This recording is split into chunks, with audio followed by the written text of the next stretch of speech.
Today we're going to help ourselves avoid a disaster, being left stranded out in the middle of the sea at the mercy of the tides, the wind, and harsh weather. Today we'll learn how to properly deal with an engine failure on our boat.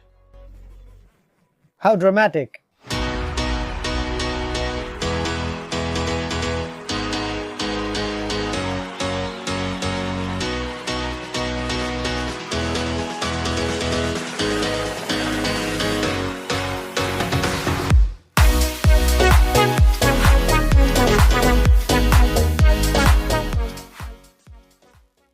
Greetings fellow sailors, and welcome to a brand new episode of The Low Cost Sailor. In today's episode, we're going to learn the essential tools, handy tricks, and practical techniques so we can deal with an engine breakdown in the middle of the sea by ourselves and come out of the situation more or less unscathed. Today we're going to learn a little more about engines, and not for pleasure, but rather out of necessity, I must admit. This episode was originally intended to be about how to catch bonito from a sailboat. How to fish, you say?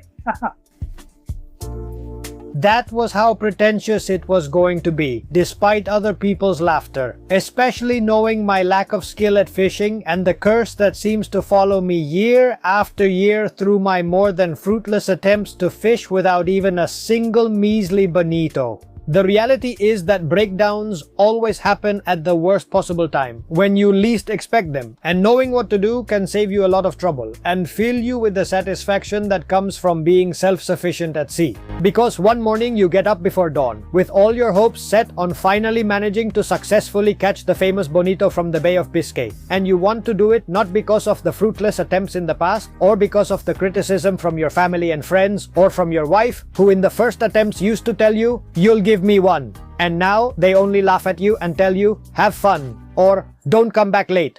But you set sail, and you do not go alone. You always manage to convince some other unsuspecting person who, far from learning the lesson, feels encouraged year after year to try it with you. And that is how that day dawned. We were the first to leave the harbor, just when the curfew allowed us to depart, and the day was looking very good. We were hopeful. Perhaps it was the very vivid colors of the dawn, the deep calmness of the sea, or the way countless fishing boats, faster than us and, above all, much more experienced, kept on passing us continuously. At least we had learned a few lessons from previous years. To listen very carefully to the radio on Channel 6, to follow the ones who truly know, and to head out to sea, well far out, far offshore, where the bonito are, since there would be time to come back later, and that is what we did for 3 or 4 hours of sailing out to sea, basically under power, with a little help from the mainsail and the gentle northwest breeze that was blowing during those morning hours. Quite unusual, and once we reached that point, that's when we began to truly put all our hopes to the test. Baits in the water, our full arsenal of Chinese and decathlon lures all set up and ready for our biggest catches. About 10 minutes later, the surprise finally arrived, and it wasn't the rod suddenly jerking as something bit, but the muffled sound of the engine stopping, seemingly for no apparent reason at all, making our hearts skip a beat. At that point, it is always when you wish you knew a bit more about engines. Because whether you know quite a lot, or all you really know about how an engine works is that there is a key and a button that you somehow use like magic to start it, understanding how an engine works will help you solve many of the problems that come up. And it will also be interesting in its own right to learn about. So, we are going to talk a bit about how engines work. We will not go too deep into the subject, but most of our boats are propelled by one or more internal combustion engines. And what exactly is an internal combustion engine? An internal combustion engine is essentially an engine that converts the back and forth movement of one or more pistons into a rotating circular motion that powers our boat's propeller. And it is called internal combustion because what actually makes those pistons move is the very rapid combustion of fuel inside their combustion chambers.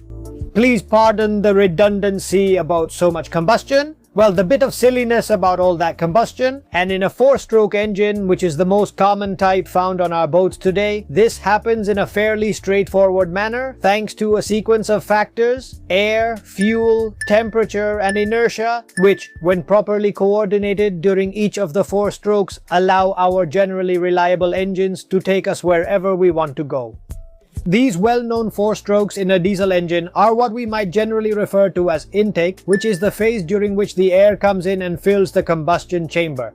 Compression, which is when the air is compressed, in turn causing an increase in its temperature inside the chamber. Combustion, the key moment when atomized fuel is injected at high pressure and ignites as a result of the heat built up in the chamber, causing combustion that produces a rapid expansion, driving the cylinder and generating the force that moves our engine. And finally, the exhaust stroke, which is when the cylinder rises again to push the exhaust gases out through the outlet. Temperature will be fundamental during the combustion phase, but afterward it will be generated in excess and will have to be regulated by the engine's cooling systems. And inertia? Well, inertia is what allows the engine to go through all these phases in which no power is produced, which are basically all of them except combustion, which is the only one in which we truly produce power.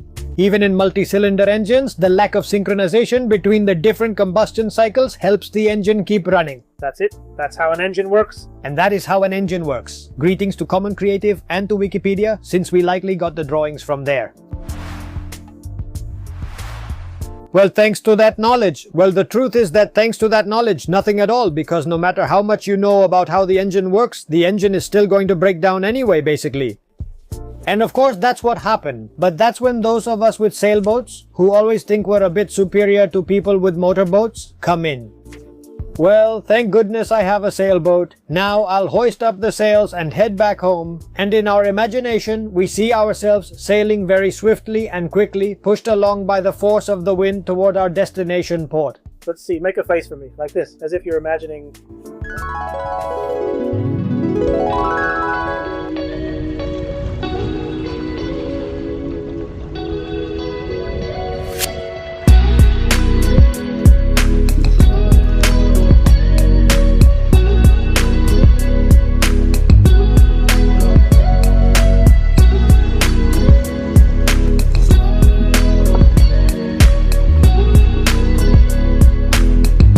But sometimes fate, and as happened on this occasion, gives us a real reality check, and you realize your engine has completely died. You are stuck out in the middle of the sea, drifting along, and there is not even a single damn breath of wind. Well, please do not panic. It does not seem like the crew is panicking either. At least the sea is fairly calm, and in the absolute worst case scenario, we still have radio and phone coverage, along with the tools and the know-how to try to fix it.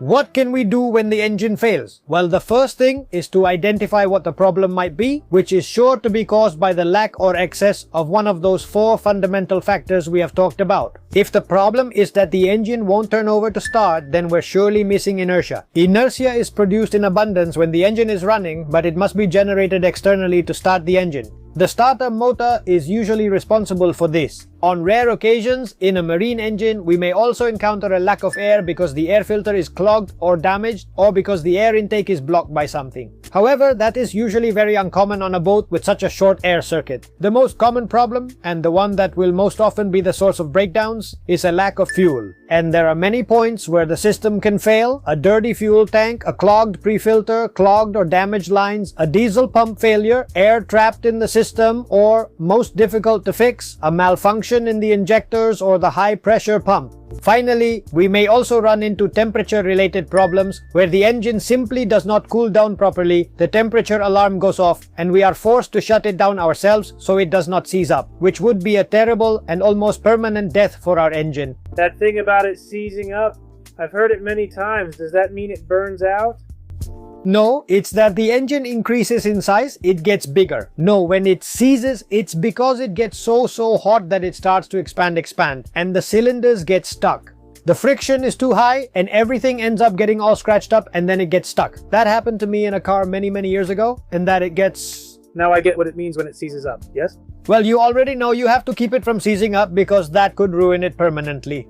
But anyway, you know we're always very well prepared for these kinds of things. So let's take a look at some of the things I've come up with for situations like these. On my boat, I have a set of spare parts and improvised solutions to deal with the most common problems. In the first case, when we lack inertia, the problem will be clearly noticeable because we will not be able to turn the starter motor, or it will turn slowly. That is usually because we have run out of starting battery. In that case, we could jump start it using the service batteries with jumper cables like the ones used for a car, or we might even have a switch that connects them directly, and then our boat would be very well prepared. A good boat will have it, not a plastic container like mine. Seriously, I've been told you're not allowed to say Tupper anymore. You can't say Tupper anymore. Poop boat. Well, if we discover that all the batteries are completely drained, for example, because they got wet from a leak or because we only have a single battery for everything, we can use our trusty power bank to start the engine, either by connecting it with the jumper clamps to the drained battery or by connecting it directly to the starter motor in case the problem is in the power button, the ignition key, or somewhere along the wiring.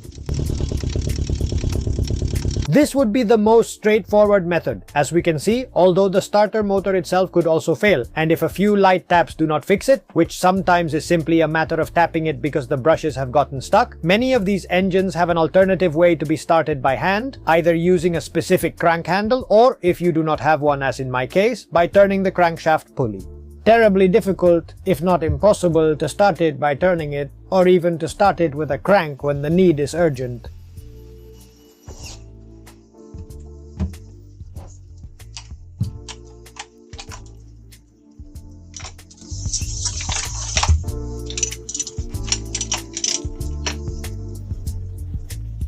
At the time, I managed to get it started by putting 4 screws here, wrapping a rope around it, and pulling. But you cannot imagine how exhausting this was. It would have been an easy problem, especially because I have the power bank, but that was not the case for me. An inspection and removing the air filter also allowed me to confirm that it was not a lack of air issue, nor a cooling problem since the alarm had not gone off and the engine was at a normal temperature. Even if it had been a cooling issue, the first thing to check would be whether the engine is spitting out plenty of water through the exhaust while it is running, which would be a good sign. But if that is not happening, we would check whether the intake valve is open, whether the cooling water filter is clogged, whether the cooling pump has failed, which is usually the most common failure, and for which we should carry a spare impeller to replace it, or as a last resort, whether some object or debris is blocking the seawater intake, which we could always inspect and clean thanks to our mini scuba tank from our controversial mini scuba episode. But no, in our case, none of those things was actually the problem. The malfunction was that the diesel fuel simply wasn't reaching the engine, and that meant we had to go back over the entire system again to see what was really going on. The first and most obvious thing is to check that we have fuel, and it is best to make sure because the fuel gauge might not be working properly, so it is always highly recommended to carry a jerry can with reserve fuel, like I always do, a small 20-liter can. But if it is not that we have run out of fuel, it could be that the diesel fuel filter is clogged, that there is air in the line and we need to bleed it, that the diesel pump has failed, in which case it would be very good to have a spare pump, even one like this electric one that I bought on AliExpress for 10 euros, or if diesel is not even reaching the pump, then the problem could be the pre-filter, which is usually very close to the tank outlet, and if it is not the pre-filter, it could be dirt or the famous diesel slime in the tank itself, which unfortunately was our case. Diesel sludge. Diesel sludge isn't some kind of monster, it's just that it basically gets thick like that. It thickens like that and sort of just sits there. It is kind of like algae that diesel can grow. However, to figure that last part out, I had to go down into the belly of the boat, do all the checks, and come back out to get some fresh air a few times because the combination of the enclosed space, the smell of diesel, and the sea moving around is one of seasickness's best friends. Once I'd identified the problem, I could have fixed it right there, as we'll see I did later once we were in port. Although it would have meant a few hours of nausea and hardship down there in the boat, fiddling around. I also could have used a bit more ingenuity and with the help of the 20-liter diesel jug, the electric pump, the power bank, and a few hoses and adapters, bypassed the main circuit and made an alternate circuit running straight to the engine. Well, using our external pump, what we can do is simply put the intake line straight into our jerry can and then run the outlet line through this adapter. For example, an adapter we can make to connect directly to the hose that feeds into the filter, and then add another hose that will go to the return line back to the tank, which we'll place right back in here. And now, simply using our power bank, we could power the entire setup. And that way, we'd have fresh diesel properly reaching the engine, and we disconnected the entire diesel system. But I won't deny it, I was already feeling a little dizzy, and I really didn't feel like setting everything up down there. So all I really had left was patience. And I was definitely going to need that patience because with the wind we had, we were only moving along at about 1.2 knots or so. Otherwise, I could always have asked for help. The usual thing is to call for a tow and have the insurance take care of getting you back. But well, at the end of the day, we were a sailboat, so I decided we would rely on patience. So, our engine had broken down at 9% in the morning and we still had many hours left to get back. According to the chart plotter, about 12 hours at that pace. And I'm really a pretty patient guy, but when you see the dolphins coming up just to laugh at you and they're not being cooperative at all, would it really have been so hard for them to give us just a little push or maybe tow us along like a chariot?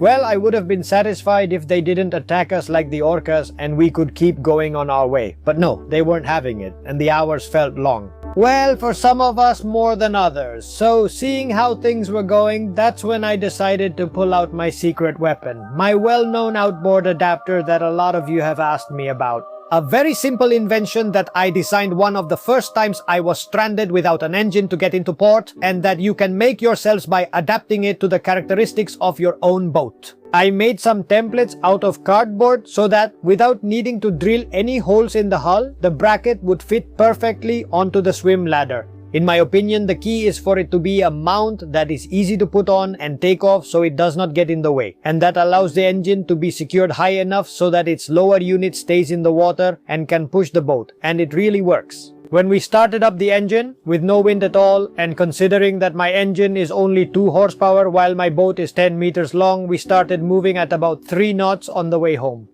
Many fewer hours now separated us from our destination. However, we only had 2 or 3 liters of gasoline, so we weren't sure we would make it. But at the very least, we would get close enough, and we would save at least half a liter so we could handle the very last stretch into the berth. But as the saying goes, if you have a friend, you have a treasure, and Carlos graciously offered to bring us a can of gasoline. I'm not entirely sure whether it was out of compassion or because he felt like laughing at us and filming a video. Yes, you do know. Alright, it was because he felt like laughing because he doesn't have much compassion. It was David. Here we go. The engine has completely stopped about 12 miles off the coast. They have no wind at all, and they are drifting adrift. Have you asked if they have gasoline? He might just need a small amount of gasoline. Goodness, all these gadgets just to look at, I don't know what, to have cameras absolutely everywhere. Turns out he's got a device that shows where the boats are and where the boats aren't. And it turns out he runs out of gas. Damn it, Tajeres, let him come soaked. Well, maybe we have to go look for him, right? If there is no other choice but to go pick him up, then we will. I have a couple of oars in the storage compartment. Shall we leave them for him? Let him deal with it and have them come rowing, come paddling? All right, let's go. But in the end, he brought us a fuel can, and we managed to get it onto our boat in a maneuver worthy of a drug trafficker's movie without even stopping, leaping from one boat to the other, and passing it along. And in the end, that's how we ended up with our extra fuel can. But anyway, except at the entrance to the bay, where a bit of wind picked up again, our 2 horsepower engine brought us back almost the whole way. And most importantly of all, it allowed us to arrive and dock at our mooring without needing outside help. Let's take a look at how to dock really nicely and do it nice and slowly. We're abeam. Now, Your engine has died. please wait a moment, we have to head in against the wind now. I'm telling you, I pretty much learned it all by watching a YouTube channel called Low Cost Sailor. You're going to have to push it a little harder, Roberto. On this side to get it separated. Come back here to the stern. Roberto, to the stern, to the stern. Carlos, please take it a bit more toward the bow. Owner, go ahead and dock without using the engine. Let's heave to right now, please. We actually didn't even have to use Carlos's gas can, so I didn't have to pay him for it, and above all, we felt the satisfaction that comes from knowing you're self-sufficient and having solved the problem yourself. That said, once again, yet another year has gone by without catching even a single tuna. Once you're back home is when things really start to go wrong. And now my boat is broken and in really bad shape. I have to get it running again, and I need it back up and working as soon as possible. Well, just 2 days later, I was already back out at the boat. Getting it running again required replacing the primary filter, thoroughly cleaning the entire diesel fuel system, first using compressed air to blow out the blockage and then by circulating diesel in the opposite direction, and fully draining and cleaning the diesel tank. With a few jerry cans, a funnel, a pump and a filter, I drained and cleaned the tank and then filled it back up again with clean diesel that had already been filtered. Well, a couple of weekend afternoons completely covered in diesel, with the whole boat totally turned upside down. Now all that's really left to do is to clean all of this mess up. However, when at last, and after a few air bleeds, you finally hear the engine running again, a sense of calm washes over you, and you only think about going back out sailing and enjoying the boat again. As you can see, a breakdown can happen to us at any time. And even though modern boats are fairly well prepared for these kinds of situations, whether because, like this one, we have an engine, but we also have sails, or on a somewhat larger motorboat where we have two independent engines, we can always end up facing a situation where, well, like what happened to me, we run out of wind, both engines fail, or anything similar. The simplest solution will always be there to request a tow. If we are close enough to the coast, we can always request a tow, have the insurance cover it, and have them take us to shore and handle it. But if we want to be self-sufficient, it is also very simple to have the auxiliary engine we already have on our boat and make a mount like the one I have. And that will allow us to get through these somewhat dramatic situations. But it will also help us in more everyday situations, like when the engine simply breaks down in the last few meters as you are entering the harbor, and in the end you want to get in without having to call the Zodiac or anything similar. I've even been in a situation where the engine broke down. Basically, the auxiliary engine simply wouldn't start. And I do have a small electric motor that I can connect directly using the battery cables and mount on that exact same bracket. And it's able to move the boat along at about 1 knot or a knot and a little bit more, which I normally use for drift fishing, but I've also entered the harbor and docked right in my slip with it. It never hurts to be well prepared. You may not need to be quite so prepared or have as many gadgets and contraptions as I do, but it can certainly be very useful. Thank you very much for your attention, sailors. I really hope you enjoyed today's episode. If so, please give us a like and remember to subscribe to the channel. Please subscribe, and you'll find the little bell somewhere over there to receive notifications for our videos. We'll see you in a couple of weeks in a new episode of The Low Cost Sailor. Hi, drone. Hello?